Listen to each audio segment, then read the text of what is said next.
গ্রামীণ সিমে টাকা তুলে কথা কওয়াজি কথা, আর অটো রিক্সা দিয়ে দেশের বাড়িতে যাওয়া একই কথা। মেট্রো রেল এত কিছু থাকতে তোর আবার অটো রিক্সাতে বাড়িতে যাওয়ার শখ জাগলো কি জন্য আমি কিছু বুঝতে পারলাম না। বন্ধু চল তো আজকে একটা সিম কিনবো আমি। ইদানিং আমার সিম ছাড়া আর হইতেছে না। আব্বার নামে সিম রেজিস্ট্রেশন ছিল, তো আমার নামে একটা সিম রেজিস্ট্রেশন করে সিম কিনতে হবে। চল তো দেখি।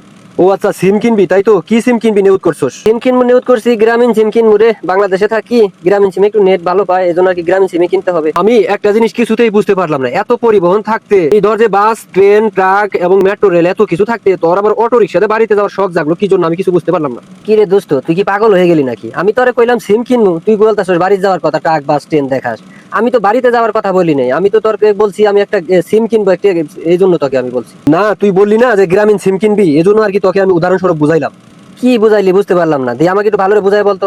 আরে সহজ কথা বুঝলি না? গ্রামীণ সিম কিনে টাকা ভরে কথা বলা যে কথা, আর অটো রিক্সাতে বাড়িতে যাওয়া একই কথা। কারণ তার থেকে মনে হয় অটো রিক্সাতে বাড়িতে গেলে খরচ কম হবে।